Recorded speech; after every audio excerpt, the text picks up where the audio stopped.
in brightest day, in blackest night. All other podcasts tremble in fright. Losers cower before the power.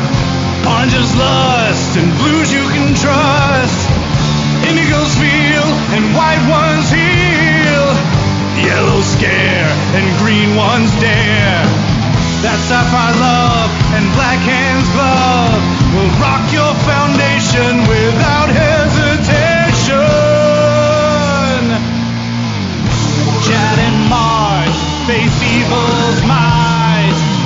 Respect their power, for they'll make you see the light.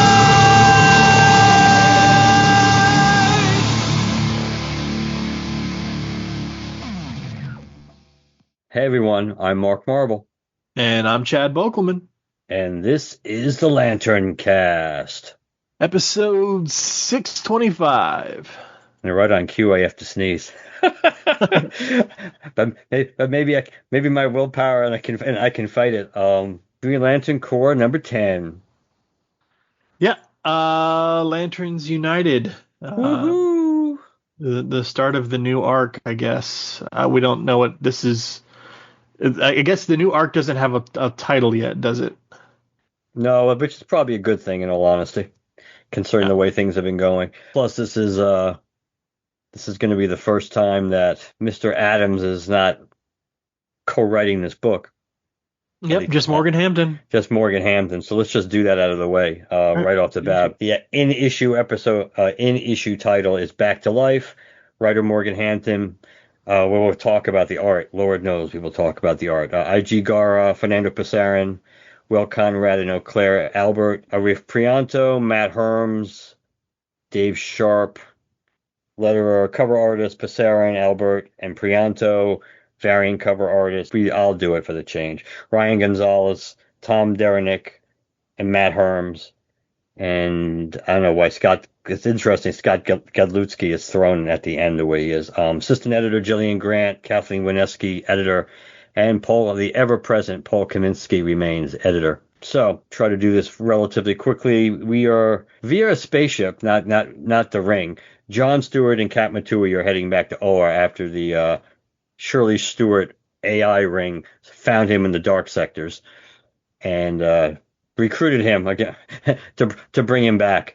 And John Stewart does not seem particularly happy about this. And if nothing else, I do appreciate the fact that all the things that quote unquote the real John Stewart probably should have had problems with, and AI be talking like his mother and having a living construct of his dead sister, the things that really should bother pretty much everybody, it actually does bother this John Stewart.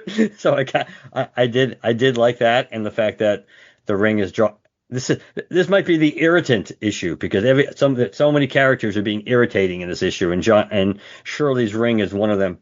So John's plan is just to show up on Oa, which is kind of weird too, just to show up on Oa to return the ring and pretty much make a cameo appearance and then leave. We cut to Kilowog, who looks like he's 1,000 pounds and needs to go on a diet, and one of the many horrible art pages in this issue, that he's training a whole bunch of Green Lanterns, including Kelly, including Aya, Sinestro's, whatever her name is, Sinestro's friend there that we saw early in the series, and was it Narf, right? Is it Narf? Yeah. Narf. I actually like Narf, so I felt bad that I forgot his name for a second. This is another one of those classic, well, we're going to put these recruits through their paces, and the real test is they're going to have to try to overcome these things without their rings. But that's really not the important part of this issue. In the Great Hall, which is nicely designed to be a meeting, like Knights of the Round Table for all the corps, we have Jessica trying to keep the peace here amongst representatives of many of the corps. Why Razor is representing the red, that's a story for another day. Indigo 1 is there, that's cool. I guess Sinestro is yellow again. Like that's kind of predictable, but I think that happened off panel, I think. And while they're having this, discussing some of these territorial conflicts and issues between these Lantern Corps now all on Oa, Ellie Rose picks up on the fact that John Stewart is back, and she runs out to greet him. John's kind of taken aback by the fact that Oa is now the home to all the corps, and the fact that he's having trouble kind of processing this. This Cop Matui has no ties to the Green Lantern Corps whatsoever. So this is literally all, no pun intended, or maybe all pun intended. It's all green to her. So she's trying to figure this out. And again, Shirley Stewart's ring just has to chime in like, oh, I tried to tell you. And John Stewart he's really not impressed by any of this. And he pretty much is saying the same thing. I'm here. I'm going to leave. I'm not ready for this yet. And then conveniently enough, we find out that one of the Science Cell escapees, because that's one of the ongoing things here that everybody's trying to deal with. Priority one is a whole bunch of the Science Cell prisoners. The ones they let out to try to help them. That, hey, we got to round these people back up again. Typical Green Lantern Corps.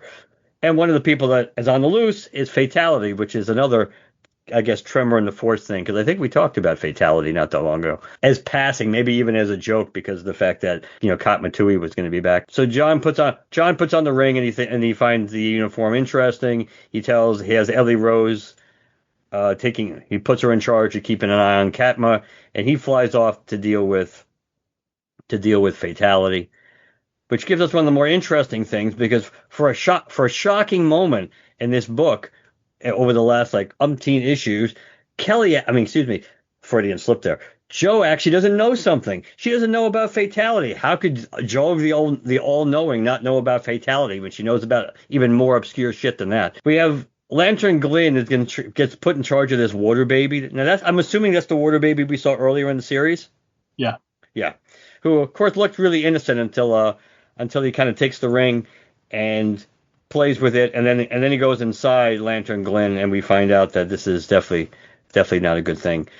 John and Fatality fight pretty much across Oa into different areas, including where Larfleeze is, and John eventually just reasons with her and says, hey, there's another Xanshi, and it's real, and essentially, which is kind of, this part is weird too, just the idea that, hey, if it's almost like a penitence.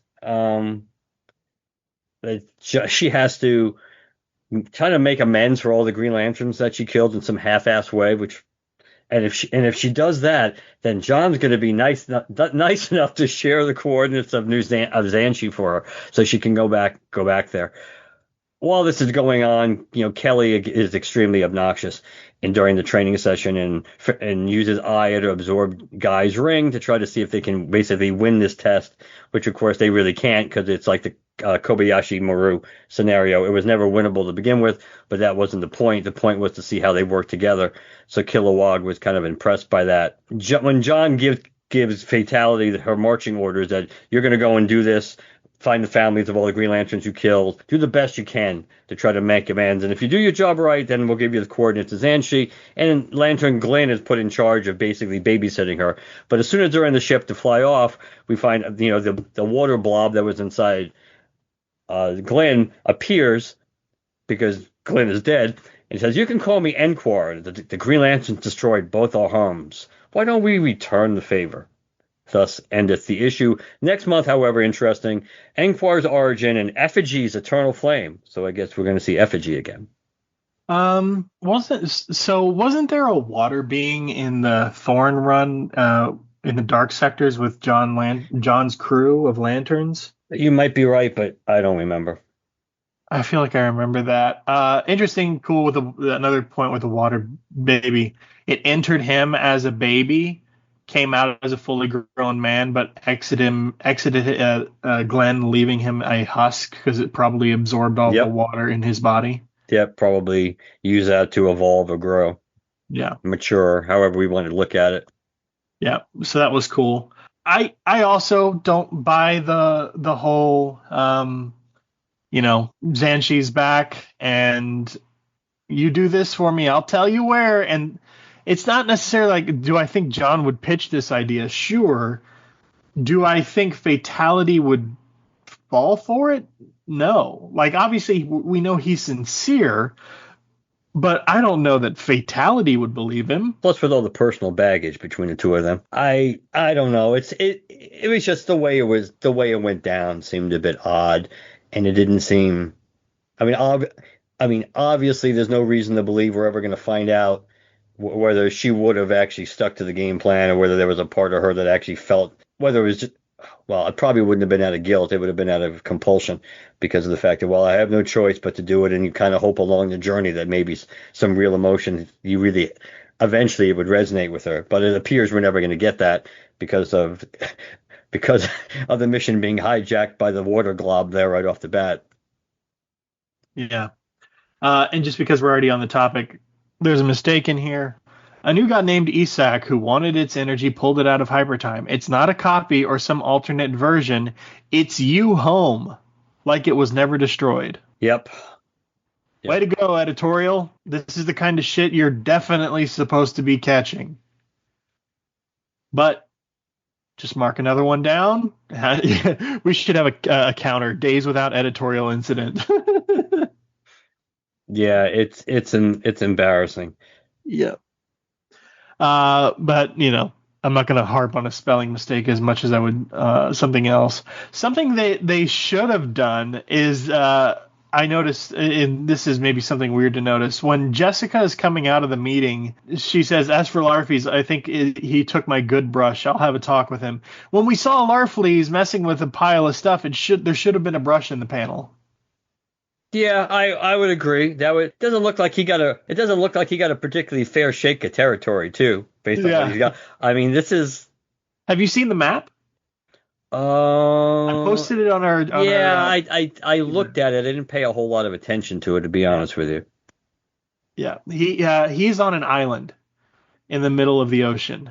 All the rest of the territories are just like countries, or divided up like countries or continents or whatever. But it seems as if there's only one ocean. It's not, split up in a very obvious way. It just sort of stretches across most of the planet, and it's not divided like our oceans are, sort of. And his is like I don't know, a smaller Australia in the middle of the ocean. And the fact that it's called Sandron, it looks like a desolate, sandy island. Not a lot of brain power was spilled there. No, and we all know how this is going to go anyway. Yeah.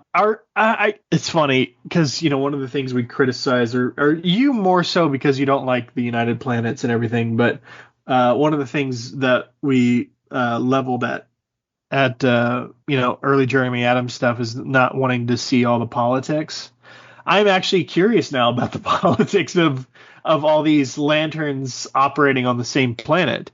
I want to see more of this, and I don't want it to be like petty bullshit about like, hey, you're encroaching on our borders and like all this other stuff. Like, I want to see politics maybe combined with what we were like, the stuff we were originally taught about the emotions. Does this have sway, like how blues amp greens and like all of that stuff that we were originally taught? Like, how does it work when they're all so close to each other? And does it, I don't know. I would love to see more of it and not make it trivialized, like just little spats on the council and some bullshit. I don't know. No, I agree. I think that there is absolute room for some exploration of the politics here, and it makes more sense because these are concepts and characters that we give a crap about as opposed to ones that we don't, and things that are actually tied to Green Lantern instead of just infidels, somebody just infiltrating what shouldn't be there, which was the whole United Planets thing to begin with, and an illegitimate, that's probably the best way to put it. Regime is probably the better way. That's probably the better way, considering the way they ran things. It was a regime. They were more like dictators anyway, despite what they wanted you to believe. Man, the artwork is all over the map in this issue. Yeah. When Pasarin's doing it, it's okay. When he's not doing it, oh my God. I got to be honest with you. When you look at some of that stuff, like that first panel with Kilowog and company at the training and things like that, and other than Narf, I mean, Narf is the only one that looks halfway decent, I think, honestly.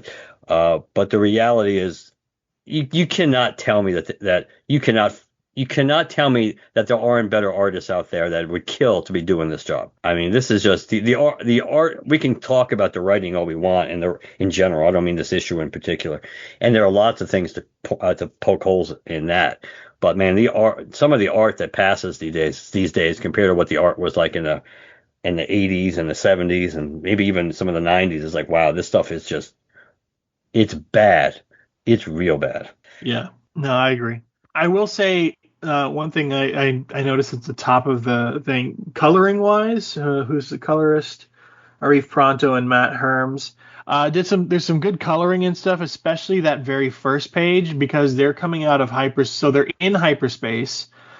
And first of all, the glow of the dash and the glow of the ring and how that affects things. But if you notice, we get 4 panels of John and Katma. And the first 3 panels, they're relatively darkly lit because they're in the ship and they're in hyperspace.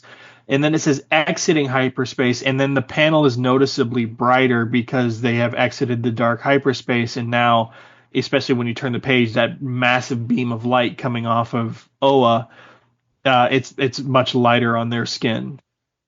Yeah. So there's definitely some good things to be had here, at least coloring wise. Yeah, and again, the beginning art, which clearly must be Pasaran, is good. I mean, it's fine. I mean, Katma looks great. Even Jon Stewart in a much different look than we're used to seeing him in. I think that's fine. I understand it might be easier from a reference points to do this, but referencing the second part of the Thorn run by the way they grouped it together, graphic novel wise, the name of it was kind of weird because I'm seeing this. What the hell is Horatius? And I had to actually look that up, and it's like, oh, that's the name they slapped on the second half of the trade or whatever, the collection of the Thorn run. It's like, yeah. Another example of the art. Well, 2 examples of the art. One, Narf his like big form almost looks very, very, very close to his regular form instead of the drastic difference we saw before. Yes. Last time he went big. So the only way you really could have definitively told that he went bigger is because, one, he's equal to the size of the construct thing that he's fighting, and Kelly and Aya in front of him. Yes. And the other thing is, man, Larfleeze looks awful, and so he's literally bald at the end. He says, "Get off my land." Did you see that? Yeah, I did, but I'm trying to go back to it now because I'm when he tells Yara about the new Xanth. Yes, I see it now. When he's holding her sword. He looks like a deformed Lex Luthor. Yeah, I don't know. And it's not like he looks great in the rest of the panels. No. But they totally forgot his hair / flames there. Yeah, I'm not really happy with what they're doing here. We know the batteries look like crap. I mean, I guess we can forgive them at the moment for having the uniformity of the batteries, considering how they had to be built. Yeah. But I did find it interesting about their discussions about, when Sinestro and Razor were having their issues, which again, where the hell is Atrocitus? Why is Razor being the spokesperson for the Red Lantern Corps? I understand why, from our perspective, why Razor would probably be the one we would want, but it doesn't mean he would be the one they would want. And, it would be a problem with Atrocitus. But the idea that, well, when Jessica's pretty much saying to Sinestro, hey, you pretty much got to cut them slack, because this is like the only place we can pretty much put their blood river or whatever, their blood magic, and not contaminating the rest of the water on the planet. Yeah. Speaking of Razor, isn't Aya technically wearing his ring? Oh, the Green Lantern ring? I think so. I think because I'm also surprised I'm not surprised. I thought the way it read to me when he picked up the Red Lantern ring was like, that I know how to use and can contribute to this fight. I'm still learning this other ring. He was looking to Aya, be like, hey, can I sort of regress a little bit and use the ring? I don't know that I expected him to get the Green Lantern ring back. I also didn't expect him to stay a Red. And I don't know. I'm very curious about where his head's at. And I'm very curious about him and Aya. Like, if we're going to bother bringing these guys into the universe and saying that, whether it's, word for word as it happened in the animated series, happened in continuity, or just sort of the general broad strokes, some iteration of those missions and everything happened in continuity at some point, then we also have to stay true to the relationship that was built between these two. And to have her just wordlessly in training, wearing his ring, which is, they're a couple, wearing somebody else's ring is a significant thing. You can make something out of that. And then him just sort of in the background, pissily discussing border problems. Like, come on. Like, if we're going to bother to do this, I'm not saying it should take over the comic, but let's do this. Let's just not say, oh, now we had them join a little fight and the fight's over, but they're here now, so let's just act like they always have been. No, there's still shit to resolve here. Depending on how we're going to see these characters divvied up, then maybe that's stuff Jeremy's still going to do. And Morgan still maybe has some carte blanche to use these characters, but there's certain aspects of, or certain things that are meant to happen or that are going to happen that he has to pretty much just take a back seat on. And so maybe he can use these characters, but he's not supposed to basically bring them together, and that's going to be Jeremy's job. I'm not saying it makes a lot of sense. One of the things I thought that was, looking back at this now, is that when you go back and you see the scene when Jon Stewart shows up to take on Fatality, that we actually see what's his face, Water Blobby there, that he's actually in an adult form first. Yeah. And Glenn gets pushed into him, and then he kind of reforms as a baby. So that might have been a strategy to reform potentially as a baby, or maybe that's what always happens whenever their physical form gets damaged the first time. They always revert back to being a baby. But also on that page, going along with the irritant theme between Shirley Stewart's ring and between Kelly and Joe. What the hell is Joe's comment about? He really knows how to pick him, doesn't he? About Jon Stewart's. What the f*** does that even mean? I have no idea. I mean, first of all, who else does she know that Jon Stewart's been romantically involved with? I don't know that she does know. She's just being a smartass. Yeah. I think Joe needs a heavy dose to shut the F up, because she's just, and they're not doing her any favors. I know at this point it's almost like, for me, not everyone, but it's like I'm waiting for that moment when Joe does. That's why it was kind of refreshing that she actually was clueless. Oh my God, they didn't write her as Ray, who knows from the sequel trilogy, where she knows everything at all the time and can do anything at any moment. And even that, Ray was a better character, I think, than Joe's been post Far Sector. But the idea but the stuff what they're doing with Kelly, man, it's like, I mean, this is not the way to get people to like her character. And people who already don't like her, you're not going to be changing people's minds by having her just be like 100% attitude and like a completely untrained novice's body. Yeah. This panel that you brought up, or this page of the water adult, it makes sort of sense, especially if he teams up with Fatality later on in the issue. They're going after escaped prisoners, some of whom are clearly still on the surface of Oa, so he could just be another prisoner. But why they don't clock it and recognize him? I mean, he's making, compared to the way he looks later on at the end of the issue, he's obviously maintaining a very, amorphous sort of state. He's not a lot of defining features, so maybe they're just like unable to distinguish him as who he's supposed to be because he's not putting on that face, so to speak. But he could just be an escaped prisoner from the science cells, which leads me to believe, okay, well then all the rest of the people around here can't all be escaped prisoners from the science cells. And look at all these buildings. So that makes me think, what else is going on Oa? Yeah, so we would have to go back, because this would seemingly, like we discussed, this would seemingly be the water baby thing that was being booked and being processed by Guy early on in the series, which of course he was there because he was apprehended for something, because that's why they were there. They were being rounded up by the Green Lantern Corps. Right. So he clearly, so the only thing you could assume is that maybe over time, naturally, he kind of grew. Because maybe they don't stay in that form for very long, and who knows? Maybe he chose to. Maybe it's not a choice. Maybe it's a cycle. Maybe anytime his physical body gets damaged enough unexpectedly that he has to regret. He has to go back and revert back to the baby form, or maybe he did it on purpose, thinking, oh, if I reform as a baby, then they're gonna overlook me, and then I can now is my opportunity to get out. But it is odd, and again, this goes back to, the master plan. Let's rally the troops. We got to fight together, just so once we win, you get to go back in jail. like we talked about. It was never much of a good sales pitch, even by that Jon Stewart. And now that we find out that Fatality was one of the people behind bars.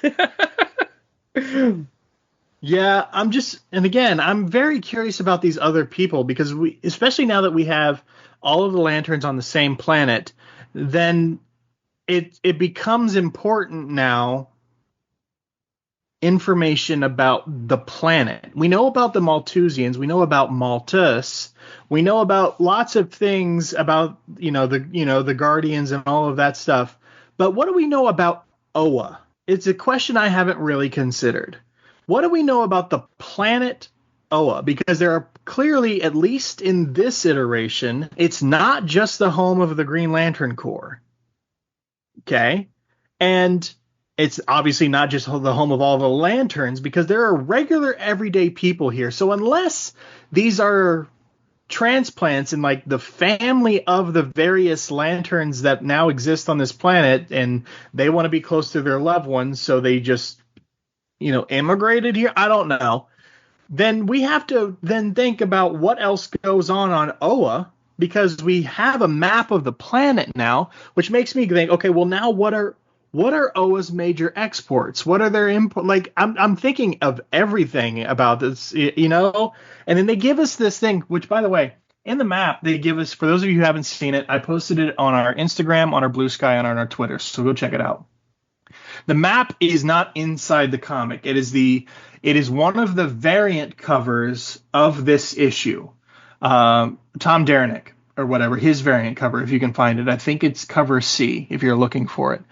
It's a map of Oa, and there's a piece of it that's zoomed in and to give us a very, kind of like in this particular section of this city, what are the things here? And we see the central power battery, and close to that is the Citadel, close to that is the Sign Sales, Lantern Crypt. We see Simon Baz's garage here, although it says Simon Biaz, I think. Simon Biatch. Simon Biaz's garage. We see the Foundry. We see GL Living Quarters. We also see Warriors Bar, which is why I posted this image, because we haven't heard of Warriors in forever, let alone that it still exists on Oa, especially after all the various central power battery explosions that took out half the city. His insurance rates must be through the roof. So I'm of two minds about it. Like, do I want the comic to become about telling me about the planet? No, that's not why I read a Green Lantern comic. I would also be very curious to learn about that. And also, the other side of the equation is, how the fuck have I never considered in my life going, what do we know about Oa the planet? Because, of course, it makes sense that the Green Lantern Corps and everything operates here, but did we all forget collectively that it's a planet that's supposed to be the center of the universe?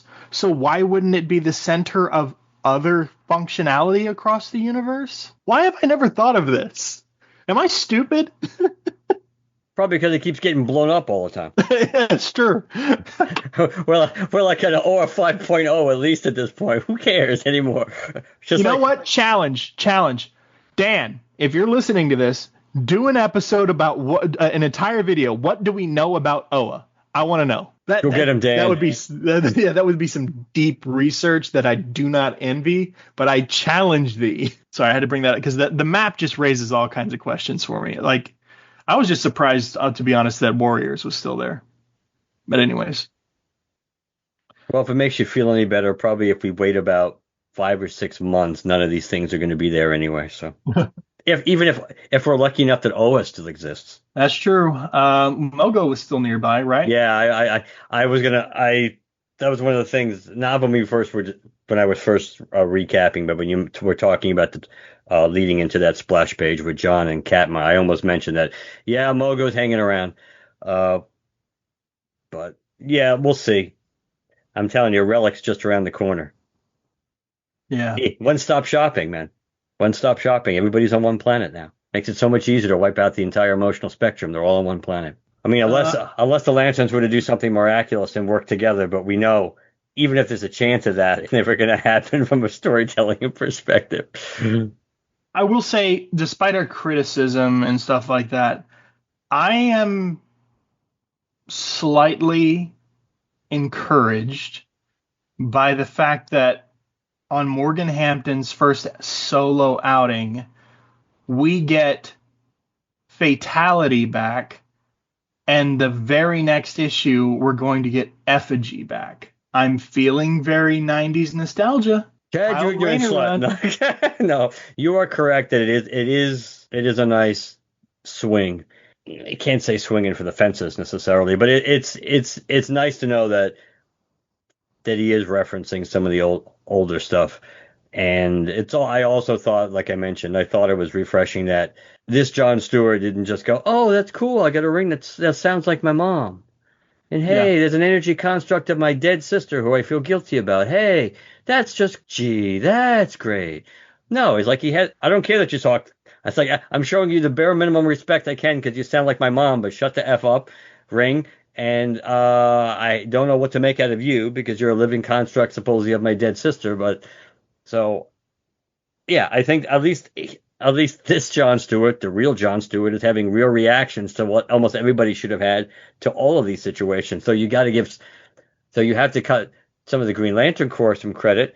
I cut them some slack because, as we all know, it took Jeremy Adams like about 10 issues to acknowledge the AI in the ring anyway that we knew was there. So they might not have been aware either. Well, I have two more points, but one of them I'm gonna freak out. So the lighter one, I'm curious how Katma is doing. She's obviously been told a few things alongside John about why Ellie's back and what happened to the mom and all of that. She says, we're not married. I mean, he was with her, but we're just taking it slow. How these two reconnected and she accepted all of this, and did she know a John? Like, how different is her hyper time? I don't know. I don't even want to, but hopefully we will get into it at some point. I'm just curious how these two reconnect. I want to see the flashback of him finding her, because him walking up to Katma, at least early, like where in her time, I don't know. I don't know how hyper time even works, but like where in her timeline or like whatever. Him just walking up to her and being like, hey, baby. Yeah. You're not going to believe this, but the old Katma, and some would say even up until she died, wouldn't have taken that bullshit in stride. She would not have just accepted it and been like, all right, cool, here we go. Yeah. I don't know. I hope we get a flashback, because also, hey, the fact that Fatality is back, Effigy is coming, we have Katma back. So it'll be real fun when Carol shows up. And I have one final point. So the last thing I want to talk about, did you notice the timeline mention in this thing? And you have to say that now that I closed the book. I will go. You don't have to go. I will go reopen it. Two sentences into the narrative boxes. I died recently, or rather, a copy of me did. Oh, you're right. When he sums up, when we're getting the compressed time frame for how long John Stewart has been gone. A few months back. A few months. That's all the time that has passed since John Stewart ascended and split himself in half. We've had Dark Crisis and everything it brought. We've had War Journal. We've had the entirety of the Adams run thus far, and it's been a few months? Are you serious? Is that how compressed all the events of the DC timeline are? It's only been a few months? I don't know what to tell you. I did read it when I read it earlier today. I did notice it, but am I wrong for being aghast? Well, no. I mean, it could be slang. He could just be using it as but the reality is, it does. Realistically speaking, it doesn't make any sense. No. Yeah, I'm baffled by the timeline. Maybe, I don't know. Maybe the Dark Sector's time is compressed, or some sort of the time is different. Well, that is true, because I think the time was different. I think we figured that out. So that could be the out. The out could be for him. For him, it's only been a few months, but here it's been much longer. That probably actually is a legitimate out. That for him, Maybe. yeah, yeah. We'll have to, as much as I don't want to, I'll have to find where they talk about the dark sector and how it works in the Thorn Run. Yeah, I'm pretty sure that the time when the dark sector didn't function the same. So I think so that is probably the explanation for from his perspective, it's only been a couple of months since he's been in the dark sector or whatever. But thank God Kat Matui isn't pregnant, because then that's another thing. Wow, time does fly, doesn't it? But I mean, also, if it's only been a few months, I'm even more curious about him finding her and convincing her to partner up with him like this. He is an ascended being. Let me show you my ascension. Who knows what adjustments John has made to his copies. That's it, though. That's all I got. I remember reading that and being like, what? Really? And they left out the easy joke. It's like, my God, I go away for 2 months and look at what friggin' happens. But that's all I got. All right, what's next? I got a bunch of I have a bunch of small things, I suppose, but it depends. Do you have anything? Maybe you need to become an ascended being. Oh, Chad. Oh, you ignorant slut, Chad. That was good though. That was good. Oh God. It's not Facebook good, but it's good. Oh, remember, I still have the ultimate blackmail over you, Chad, because of the best blooper we've ever had. Oh yeah, LanternCast 700. It's seeing the light of day.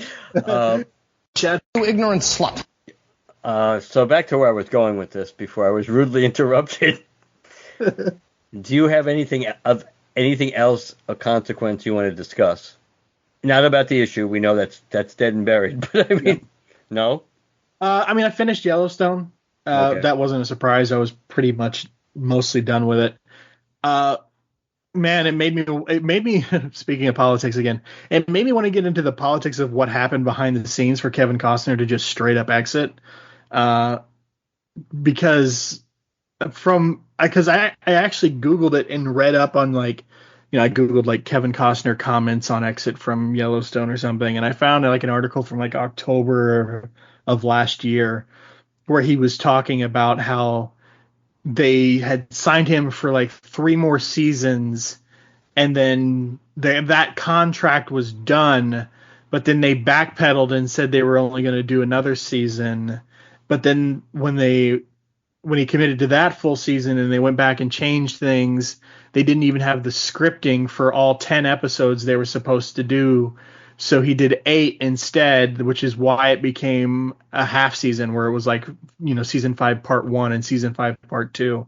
And all of the hecticness plus, and I forget what other Kevin Costner project he had, Horizon, I think it was called. Yes, it was his ill-fated Horizon project that either made it easy for him to walk away or where the conflict was, depending on whose version of the story you believe.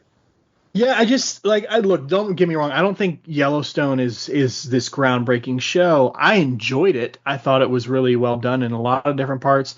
Some of the characters fell a little flat for me, some of the interactions, some of the story arcs or whatever. But Kevin Costner wise, do I necessarily like all of the things that John Dutton is portrayed to be and all the things he is? Not necessarily, but Kevin Costner does a good job portraying him. And I would have liked to see the natural, more well thought out ending as opposed to having to essentially kill off his character and thus sell the ranch, spoilers, but and all of this other stuff and figure out the inheritance tax and all this other bullshit that had to happen because, the character suddenly died and just disappeared off the show. It's one of the first times I've ever actually been pulled into and curious about behind the scenes Hollywood drama stuff. So I was looking into that. I thought it was a decent ending despite the rocky reason for it ending the way it did. So I think it deserved a better ending, but I think it did fine enough for what it had to work with. Hey, at least there's a built-in excuse there, as opposed to our Game of Thrones ending. That's true. That's true. Hey, we have the band back together, and we still crap the bed. And I could come fight. I could swing back at you, Chad, for your joke at me, but I'm gonna let it go. All right, so I got a bunch of stuff. So let's talk about, from what I've seen, Predator Badlands.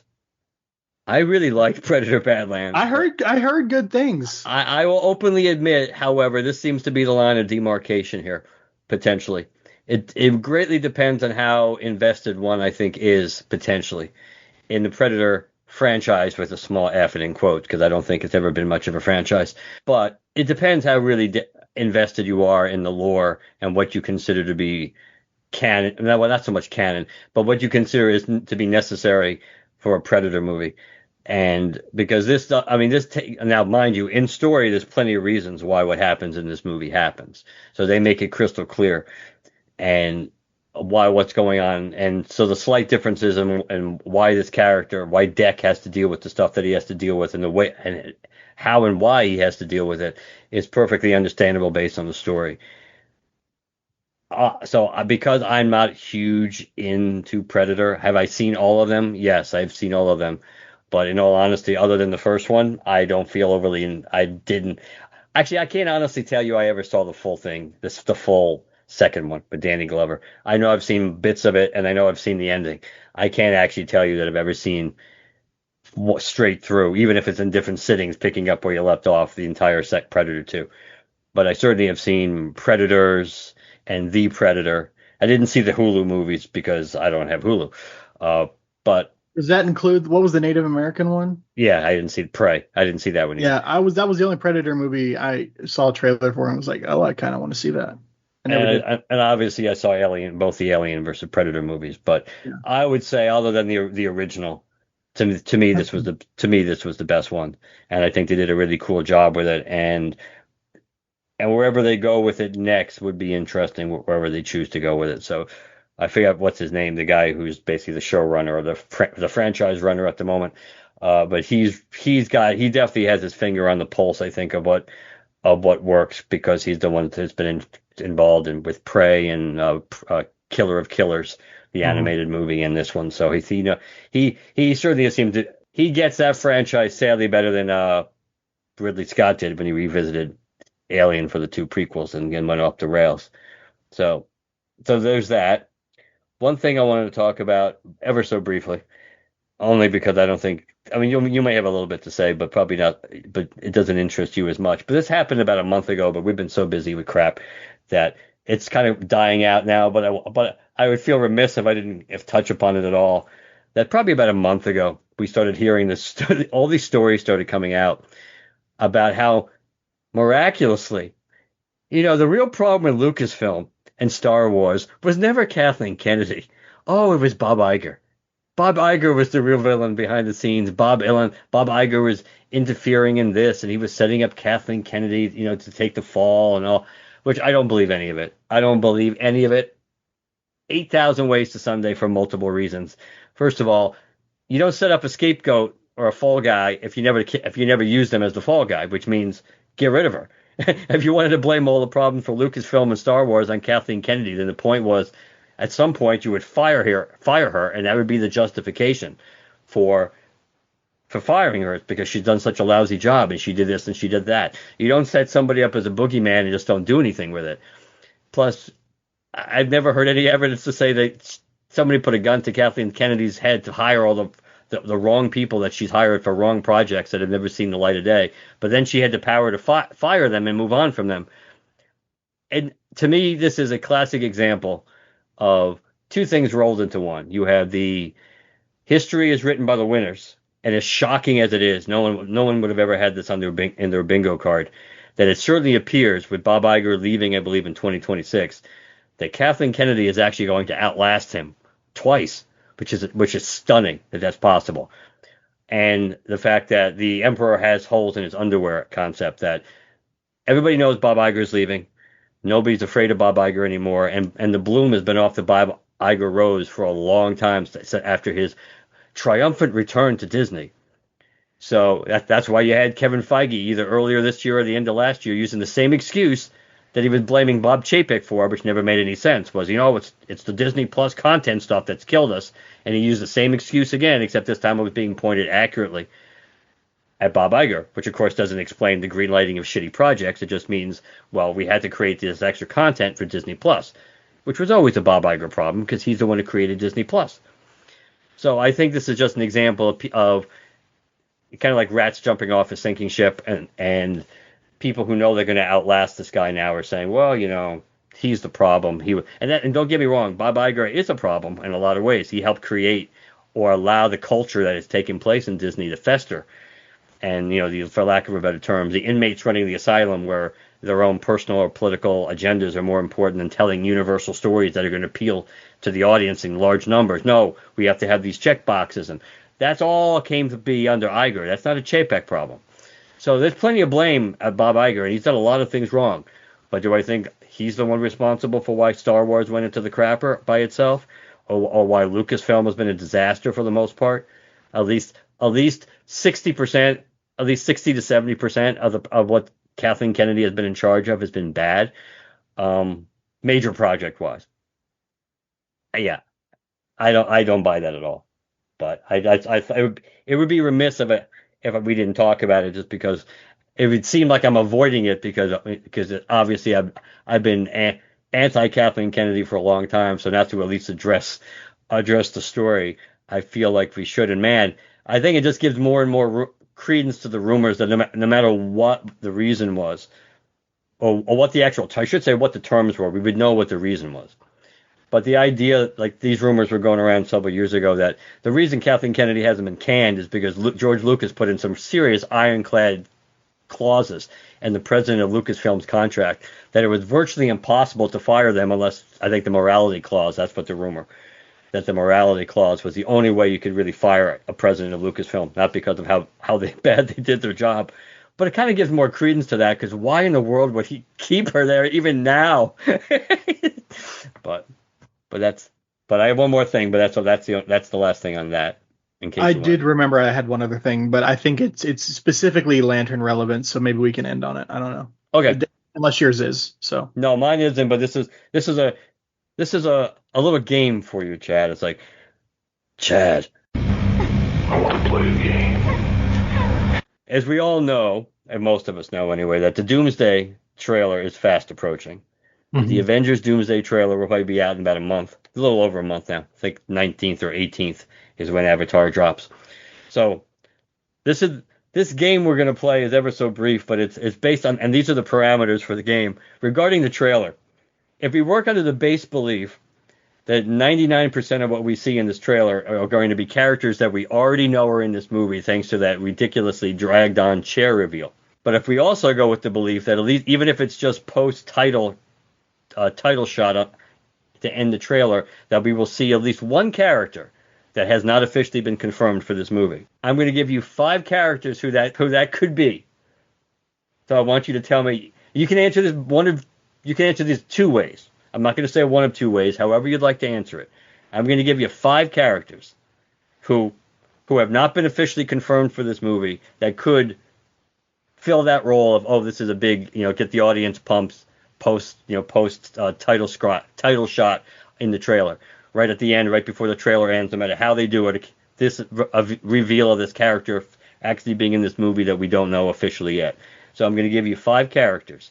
You can answer it both ways or just one of 2 ways. Which character you think is most likely to be that character, and which character you would like it to be, because those don't necessarily have to be one and the same. So here are the 5 characters. So you got Star-Lord, you have Wolverine, you got Scarlet Witch, you have Spider-Man. Take that as you may. It's kind of open-ended, but still, it's Spider-Man. And you have Steve Rogers. So if you were going to pick one that you think it's likely to be, or which one you would like it to be, answer either of both ways that you'd like. I mean, there's obviously other characters we could have included, because there's a lot of characters that haven't been confirmed. But I tried to pick one that the audience would probably have some kind of visceral reaction to, though not equally, because obviously I think some likely to be. I think Spidey, just because of the projects and stuff like that, the way things line up. would like to be. So like Cap would almost be a no-brainer. The problem is, I think no matter how you would bring, I mean, unless it's a multiverse thing, no matter how you bring him back, and no matter how you feel about how his story ended after Endgame, you sort of undercut what you did to end his story. It depends how, because there's a lot of rumors why and how he could be in the movie. But I personally would be happy to see Wanda, because I didn't like how her story ended. I didn't like that it ended. Yeah. I think, the safest bet would be Spider-Man, regardless of what Spider-Man it happens to be, because that's the caveat. It didn't. We assume it would be Tom Holland Spider-Man, but it could be Tobey Maguire Spider-Man. It could be any Spider-Man. It could be a combination of characters. It could be Wolverine and the Spider-Man. You'll find out, hey, it's not Tom Holland. It's Tobey Maguire. But I agree, Spider-Man is the most likely. I think the only one that would get a real pop other than Wolverine people would like. But I don't know if it makes as much sense. If you're looking at it from the perspective of pumping the audience up about a project, which still is, people are kind of not really sure what this thing is. Clearly, and Steve Rogers as Steve Rogers, not Captain Hydra Steve Rogers, our Steve Rogers, or Steve and Peggy together. I could even live with seeing friggin' Captain Carter if it's Steve and Captain Carter. But I'd say Steve would be the one if you're trying to build anticipation and get people pumped for something that's still a year away. Steve would be the number one choice. I would like it to. I would not mind it being Scarlet Witch, but the problem with Scarlet Witch is it's so likely that they're going to end up having her be manipulated and used by Doctor Doom. That do we really need to see that again? If they're going to bring her back just to be bad again, is it really worth bringing her back? So that's the only thing. Now you could redeem her in the sense that she could be manipulated or controlled in Doomsday, but then it's part of the big solution in Secret Wars. But I don't know. I almost probably should have put Loki on the list, but we know Loki's in the movie, so I guess I couldn't have. No. Loki would get a pop if they wanted to put a character at the end who wasn't in the bulk of the trailer to get a pop and not reveal anybody who has not been officially confirmed yet. Loki would probably be the coolest one to do because Loki, especially after Loki season 2. I think a lot of people are looking forward to seeing that version of Loki in Doomsday. But I was just curious. I thought of this the other day when they're. So I would agree. Spider-Man's the most likely, and I think I would like it to be Steve. I think seeing Steve Rogers I think that would make a lot of people more enthusiastic and interested in the movie, knowing that Chris Evans is 100% in the movie. It would excite me too, but it would all pivot on how they do it. Right, and then that would be part of it. It would, for people who haven't been paying attention to a lot of the rumors and speculation, it would instantaneously say, okay, how are they going to do this, and how is this related? But that's it. It's literally all I got. So, what's your Green Lantern stuff? It's about lanterns again. At least we're consistent the last 3 weeks. And it's about something we're famous for, Mark. Oh, our big scoop. No. The fact that every time we talk about something, a day later, news comes out. Because we recorded our last episode where we talked about lanterns and the news and everything that it was coming in after Supergirl on the 5th of November. On the 6th of November, Lantern still slated for an early 2026 release on HBO Max per Warner Bros. Discovery's latest Q3 shareholder letter. Literally, this post is November 6th, 7:53 a.m. Hours, Mark, after we recorded. Something came out that said, nope, that's not the case. I actually found the PDF of the Warner Bros. Discovery shareholder letter, which I can give you if you want to leak it or whatever, or you can just edit this part out if you don't want to do that. And in the second paragraph, it's titled, of the second page, It's titled DC Studios, and it says, importantly, with its first theatrical release, Superman, DC Studios marked a new era and critical first step on its 10-year journey to deliver fans a fresh and cohesive storyline across film and television while bringing new heroes and villains to the surface. Building on Superman's foundation, upcoming DC Studios projects include Lanterns, which will debut on HBO Max in early 2026, Supergirl and Clayface, and it goes on from there to list them through, which is Supergirl, Clayface, and then Man of Tomorrow, which is the follow-up to Superman. It talks a bit about that too, but this is the actual Q3 shareholder letter from WB Discovery, which I think, and we don't know whatever the Hollywood Reporter's source would have been for them thinking that it was after Supergirl, but a letter to the shareholders, I think, trumps whatever they're thinking at this point. I don't know. But didn't you say the language said it's still expected or still expects to premiere? That doesn't. So that was the headline. Yeah. It's still slated. Still slated. It's still. Which is why I went to the actual source to read what the actual shareholder letter says. I found the PDF and I did a Control F search for the keyword lantern so I could find it in the letter, because it's a 9-page long document. I will feel that this is resolved when James Gunn talks about it one way or the other. When he confirms, yes, it absolutely is coming out, before Supergirl. So that's our next source, is we have to go to James Gunn himself, and we have to listen, man. I think it would be better for us if it comes out in the first part of 2026. I mean, like you mentioned, the Hollywood Reporter obviously got it. Obviously, there was a reason why whoever their source was firmly believed that this is going to change. But it doesn't mean that it's going to change. So I think at the moment it's still up in the air. I mean, I think it probably gives more. If we had to bet, maybe now we probably would bet a little bit more on it's going to stick to its original release time frame. But either way, we're going to have to know soon, because if it's coming out in the first half of 2026, it's almost 2026 now. So we're going to have a target date. They're going to have to tell us if it's going to be coming out. No, I will try and push the buttons and send a message. Oh, not send a message. I'll send some social media posts tagging James Gunn and asking him. I'll give him the opportunity to answer in reply to us.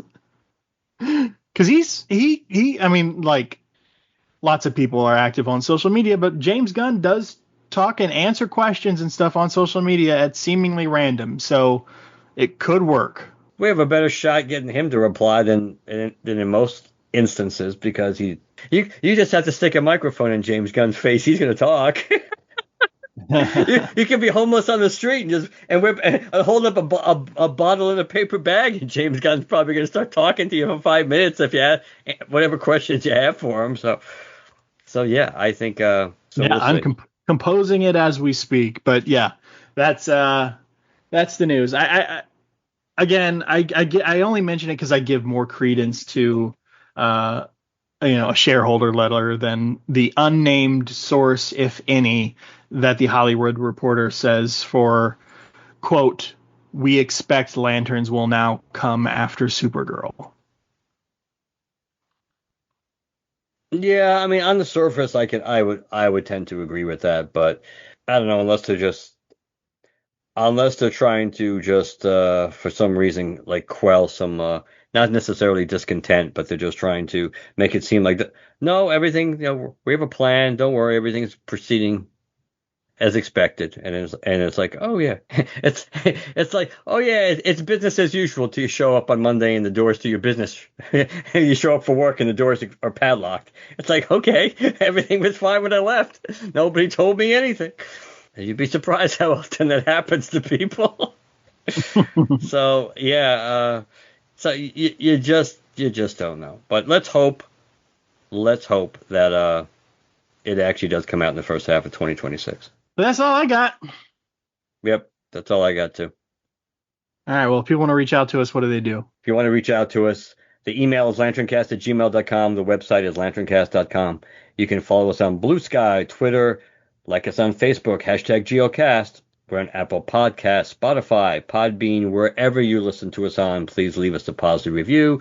Last but not least, if you'd like to leave us a text or a voicemail, 708 Lantern, and let us know what you think. All right, everybody. We'll talk to you later. Good night, everybody. Good night.